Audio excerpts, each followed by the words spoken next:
A Câmara dos Deputados aprovou ontem projeto de lei que prevê a castração química de pedófilos. A racionalidade por trás desse tipo de projeto, cuja propositura se repete na história do legislativo brasileiro, a partir de algumas experiências limitadas em outros países, principalmente no estado da Califórnia, nos Estados Unidos, é a ideia de que a oferta de substâncias químicas capazes de inibir a produção testicular de testosterona, que responde por cerca de 95% da testosterona circulante em um homem adulto, tem como resultado a diminuição da libido e a redução da sua capacidade de ter uma ereção peniana. Em que pese as experiências com castração química, por exemplo, no tratamento do câncer de próstata, e mais antigamente, quando aplicada em determinadas circunstâncias, nesses países e estados, como na Califórnia, ou mesmo na Inglaterra, no caso famoso do Alan Turing, com outros medicamentos, terem mostrado que realmente existe uma diminuição significativa da libido dos sujeitos que recebem essas substâncias, que passam por esse processo de castração química, ela parte do pressuposto de que o predador sexual ele tem única e tão somente um desejo sexual movido por sua libido e que, portanto, reduzido esse desejo sexual, o problema estaria resolvido. Sem entrar no mérito do que isso significa, do que esse tipo de obrigatoriedade significa em termos de violação de direitos humanos, em 2007 eu e uma equipe sob minha coordenação ganhamos um prêmio num congresso ibero-americano de direito médico abordando justamente essa temática sob a perspectiva da alternativa do sujeito, da possibilidade do sujeito poder escolher entre uma pena privativa de liberdade e uma pena que assumiria um caráter mais terapêutico.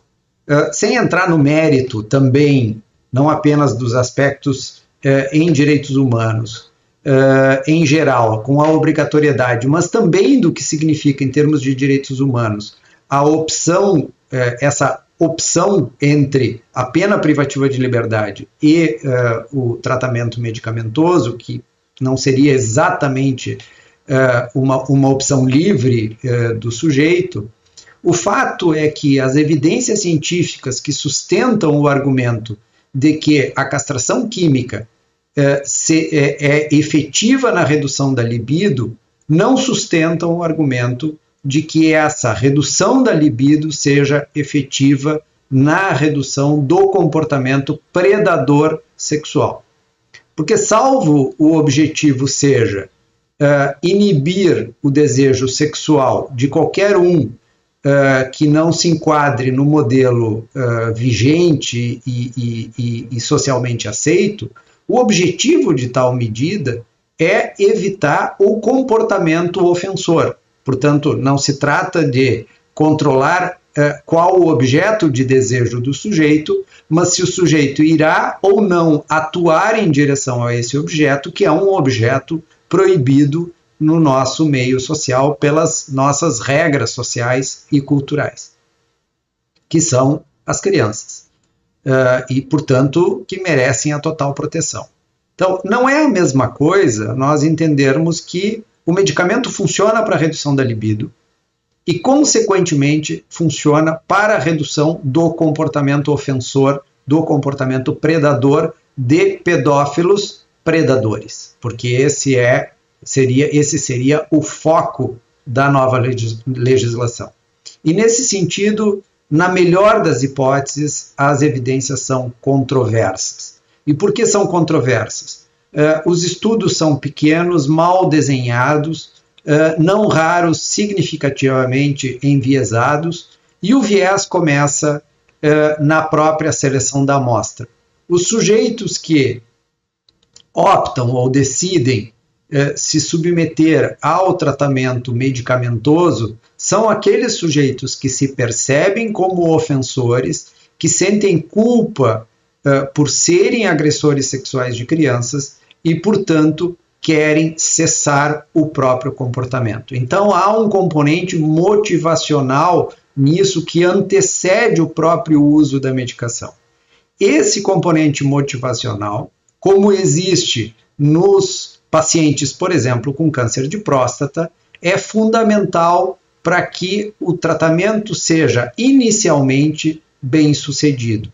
Isso requer que o sujeito mantenha o uso da medicação e tolere os efeitos colaterais que vêm com ela, incluindo a feminilização do seu próprio corpo, a redução da sua libido, não apenas em termos de desejo sexual, mas a redução da disposição para a busca do prazer em várias circunstâncias da vida, eventualmente a desmineralização óssea, ou seja, a osteoporose, a mudança da taxa de gordura no seu corpo, a fadiga que acompanha e, não raro, os quadros depressivos que se fazem acompanhar. Então, um dos grandes problemas para que um sujeito mantenha esse tipo de tratamento é justamente a motivação em mantê-lo.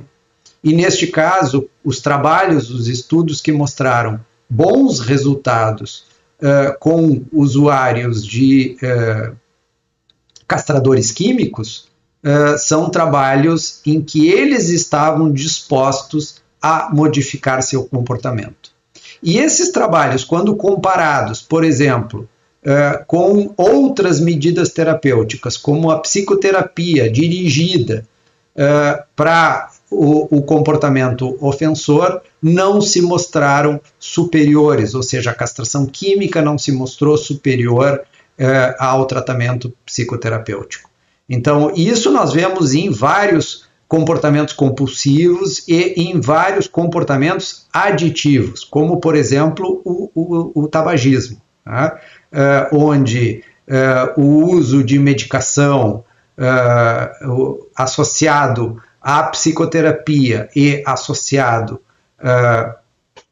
à reposição da nicotina se mostra superior a qualquer componente desses isoladamente. E, mesmo assim, os resultados são muito pobres e dependentes de motivação.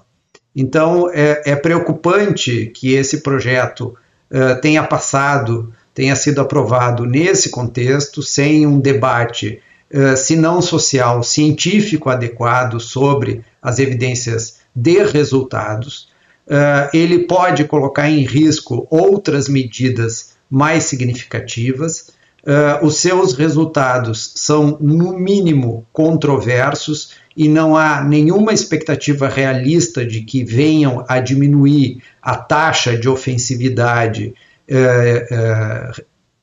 relacionada a predadores e ofensores sexuais contra crianças, e pode criar a falsa impressão de que algo está sendo feito, quando, na verdade, o que nós teremos aí é mais uma medida inócua e, por que não, bastante populista para atender o anseio de uma parcela da população que percebe, sim, que essa é uma retribuição violenta a um comportamento violento e que não necessariamente tem expectativas de que ele venha a funcionar.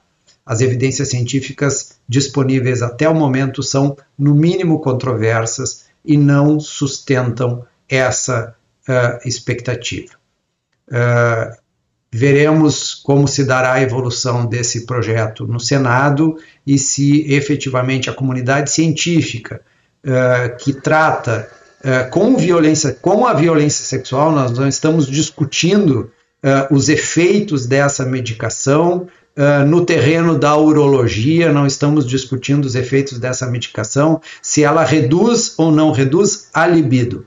mas por trás do ofensor sexual de crianças, não raro existe um comportamento que não é libido dependente, uma relação de poder que não é libido dependente, e há vários trabalhos demonstrando que predadores sexuais, quando incapacitados para realizar os seus desejos pela via da libido, e há trabalhos mostrando isso, com alguns sujeitos que foram castrados ou quimicamente ou até mesmo cirurgicamente, eles passam a exercitar, a buscar a sua satisfação, eles continuam buscando a sua satisfação, não raro de forma muito mais violenta do que antes.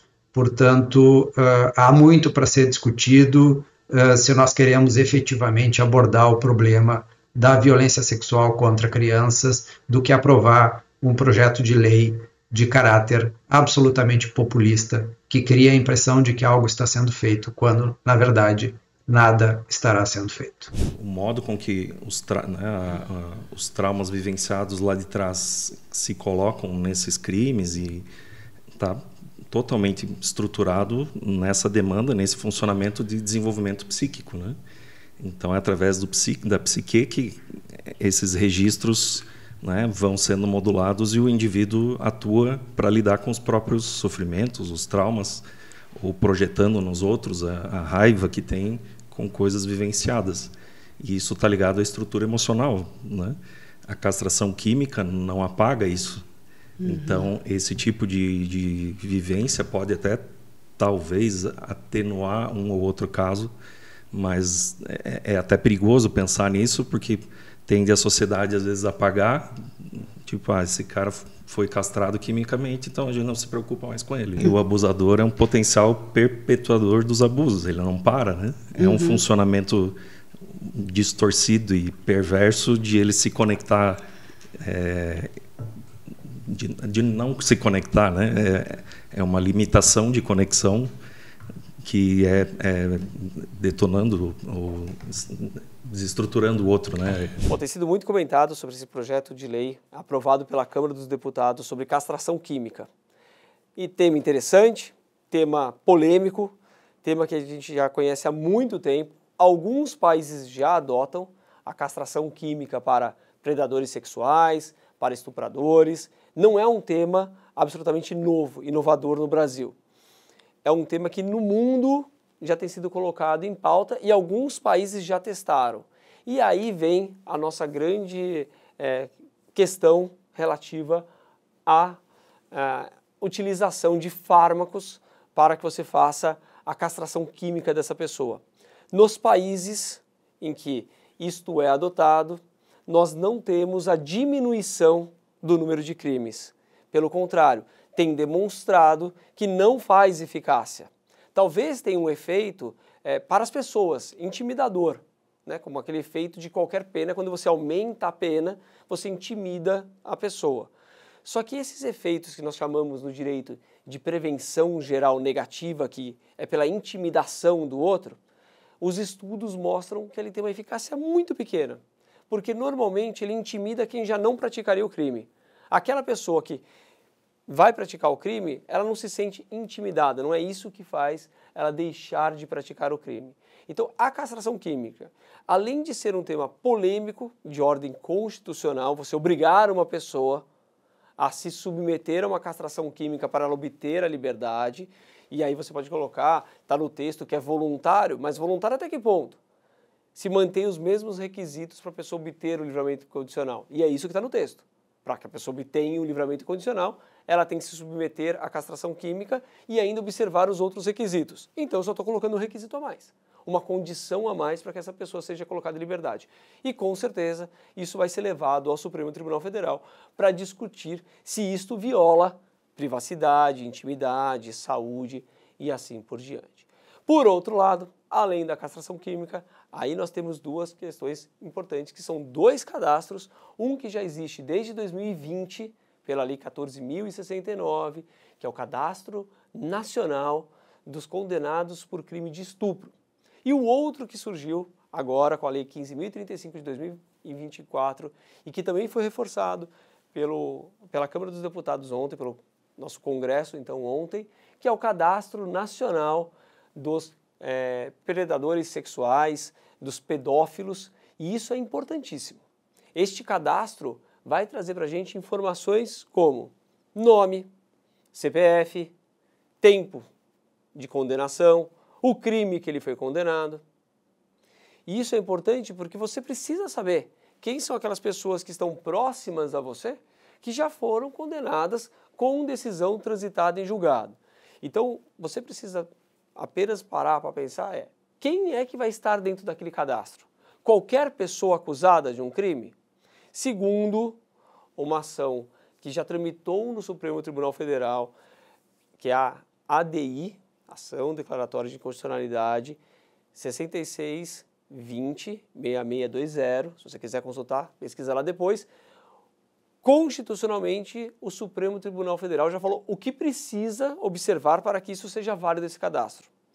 Principal argumento, só vale para condenados, e o Supremo entende que condenado é aquela pessoa que teve uma decisão condenatória transitada em julgado.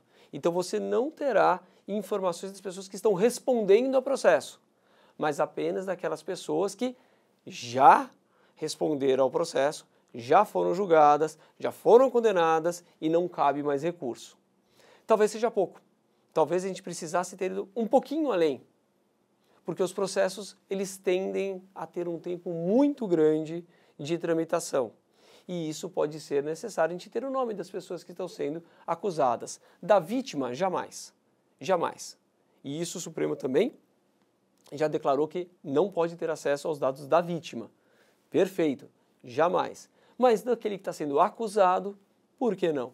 Diversos processos, as pessoas que estão sendo acusadas têm o nome liberado. E quando a gente coloca o segredo de justiça para esses crimes, que são crimes contra a dignidade sexual, crimes previstos no ECA, é para preservar a vítima. Então, desde que seja preservada a vítima, eu, Luciano, sou favorável a que o nome desses réus seja assim exposto, mas não é o que ainda está previsto no nosso cadastro. Nosso cadastro vai ser para pessoas condenadas.